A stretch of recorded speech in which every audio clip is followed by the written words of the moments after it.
Добрый день, уважаемые жители Илишевского района. Сегодня мы встречаемся с вами в формате небольшой пресс-конференции главы администрации Илишевского района Ильдара Иршатовича Мустафина. Новый год – время подводить итоги. Последние 2 года были непростыми для страны, республики и Илишевского района. Наша жизнь до сих пор разворачивается в условиях коронавируса, который затронул все сферы деятельности. Но испытание пандемии сделало нас сильнее, заставило адаптироваться к новым реалиям. Тем не менее, в 2021 году ковид не помешал нам реализовать в районе инвестиционные проекты, программы благоустройства общественных пространств, сдать социальные объекты и возродить производство. Итак, сегодня у нас в студии журналисты районной газеты «Маяк» Лера Гореева и Илишевского телевидения Алина Хадимуллина. Перейдем теперь к вопросам. Пожалуйста. Ильдар Иршатович, нас очень интересуют итоги, с которыми подходит к концу года наш район. И у меня вопрос такой. Вот 6 лет на территории района реализуется программа поддержки местных инициатив. Каковы итоги в этом году? Да, действительно, эта программа становится общерайонной, общенародной программой, потому что во всех населенных пунктах муниципального района уже в этом году 6-й год реализуется эта программа. Это и ремонт систем водоснабжения, это и прокладка и гравирование, щебенение автомобильных дорог местного значения, это и капитальный ремонт сельских домов культуры, школ, детских садов, ну и другие программы, связанные с бытом, жизнью населенных пунктов и жителей нашего района. И в текущем году в целом объем выполненных работ превысил сумму более 35 миллионов рублей. Огромное спасибо правительству республики, то, что каждому сельскому поселению в рамках конкурса было выделено грант более 1 миллиона рублей. Участвовало население, участвовали сельхозпредприятия, спонсоры, выходцы с нашего района. И, безусловно, участвовал муниципальный район объемом финансирования более 12 миллионов рублей. Таким образом, к сегодняшнему дню все объемы, запланированные проектно-сметной документацией, выполнены, объекты сданы. И сегодня мы гордостью можем сказать, что в текущем году объем работ мы выполнили. При этом мы живем с планами, и на следующий год традиционно уже с сегодняшнего дня, с ноября месяца, готовимся для участия в следующей программе 2022 года. Спасибо. То есть жители наши уже понимают актуальность вот этой программы. Я бы хотел, чтобы каждый житель села, сельского поселения, районного центра села Верхняя Иркеева проникся идеей программы поддержки местных инициатив, проголосовал, проучаствовал и был в курсе событий, что творится в сельском поселении и какие программы мы реализуем. Спасибо, понятно. Ильдар Иршатович, в этом году обновился детский оздоровительный лагерь «Орленок». Пожалуйста, расскажите об этом подробнее. Действительно, пионерский лагерь в этом году преобразился в лучшую сторону. Все это стало возможным благодаря усилиям и администрации муниципального района, безусловно, при поддержке руководства республики, Министерства образования республики. И в текущем году нам серьезную помощь оказала акционерно-нефтяная компания «Башнефть». Благодаря выделениям через фонд социально-целевых программ в этом году мы завершаем строительство нового спального корпуса. И в текущем году завершили строительство нового спального корпуса. И в текущем году наши дети смогли отдохнуть уже в новых хороших условиях. В этом году в пионерском лагере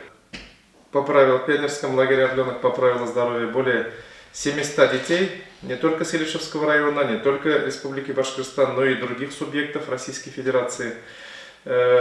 Достаточно лояльным и бюджетным оказалась цена отдыха на 24 дня, порядка 22 тысяч рублей.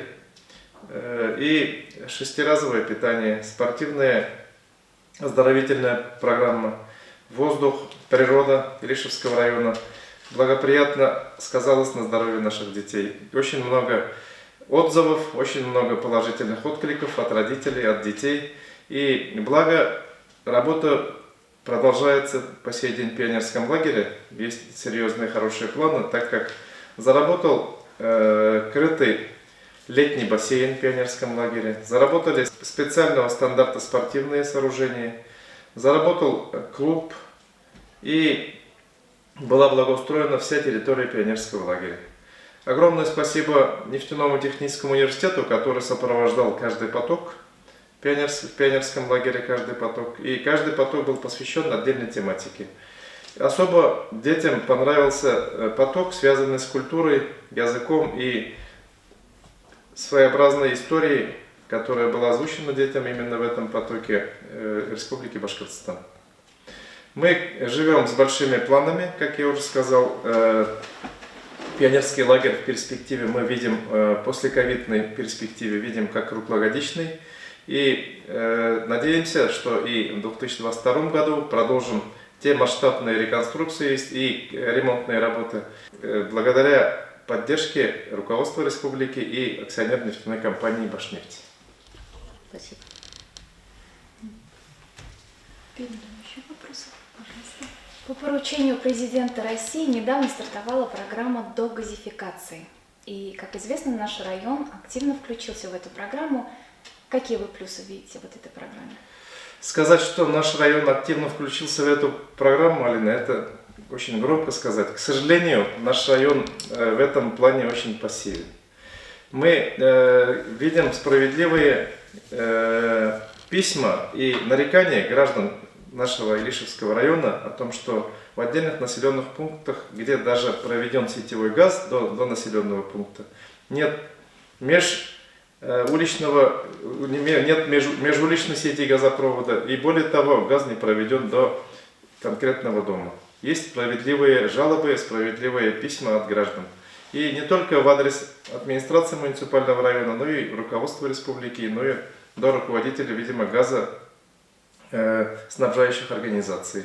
К сожалению, на сегодняшний день мы вынуждены констатировать, всего лишь 93 гражданина муниципального района подало заявку по федеральной программе догазификации населенных пунктов, объявленной президентом нашей страны Владимиром Владимировичем Путиным, о том, что до каждого населенного пункта и каждого дома мы обязаны провести газ. Есть категория населенных пунктов, до которых газопровод дошел, и есть распределительный газопровод внутри населенного пункта. У нас сегодня не газифицированными остаются более 2500 личных подсобных хозяйств. Всего лишь в этой категории 43 гражданина подало заявку. Это очень мало. Поэтому эта тема перспективная, эта тема востребованная. И в первую очередь она сдерживающим фактором является газопровод. Мы в первую очередь проводим газ. Потом уже начинаем прокладывать сети водоснабжения и сети, связанные с автомобильными дорогами. Поэтому убедительно хотел бы попросить наших жителей, чтобы безусловно вниклись в эту программу. Более того, эту программу можно и в онлайн-формате поучаствовать через многофункциональный центр, находящийся в районном центре селе Верхнее Аркеево. Также можно подать заявки. И важно сегодня нам в тех именно больших микрорайонах, где не проведен газ, это микрорайон Полевой Щеркулевского сельского совета, где более 500 личных подсобных хозяйств у нас имеется. И всего лишь оттуда мы видим, что более 20 только граждан подали заявку. Микрорайон Солнечный, сельского поселения Яркиевский, Верхнеяркиевский сельский совет. Там тоже очень ограниченное количество граждан подали заявку. Хотя там первый этап газоснабжения этого микрорайона, нового микрорайона проведен. В то же самое время второй, третий этапы сегодня остаются открытыми. Для того, чтобы нам первыми в республике успеть и прогазифицировать именно эти микрорайоны, нам нужна активность граждан. Активность нужна и в строительстве, вводе жилья нового построенного, так и в подаче вот этих заявлений. Поэтому остается нам только с вами показывать, убеждать и рекламировать новую программу государства. Спасибо. Еще вопросы? Всем известно, что на следующий год отмечаем столетие со дня рождения нашего земляка, летчика-штурмовика, дважды Героя Советского Союза Мусы Гайсиновича Гареева. Илдар Иршатович, какие мероприятия запланированы на этот юбилейный год? Мы, как никто другие, наверное, как земляки Мусы Гайсиновича Гареева, единственного дважды героя, летчика-штурмовика, героя Великой Отечественной войны, гордимся нашим земляком, посчитаем его подвиги. Более того, на территории муниципального района работает музей Мусы Гайсиновича Гареева. И есть дом-музей в деревне Ташишма. И мы хотели бы действительно, чтобы следующий год был для нас знаменательным годом, связанным с юбилеем, столетием, вековым юбилеем героя республики, героя Ришевского района, нашего легендарного земляка. С одной стороны, мы гордимся, а с другой стороны, и этот праздник нас обязывает. И мы большую программу на основе указа главы республики Радия Фаридовича Хабирова подготовили. И более того, сегодня издано постановление правительства Республики Башкортостан о проведении юбилейных мероприятий, связанных со столетием Мусы Гайсиновича Гареева. Большие объекты, серьезные социальные учреждения, сельхозпредприятия, но и много разных улиц носят сегодня имя героя. И мы хотели бы отдельное внимание обратить именно в эти учреждения. Планируется капитальный ремонт Мусы Гайсиновича Гареева, селе Верхнеаркеево. Планируется капитальный ремонт кинотеатра в селе Верхнеаркеево, носящее имя героя.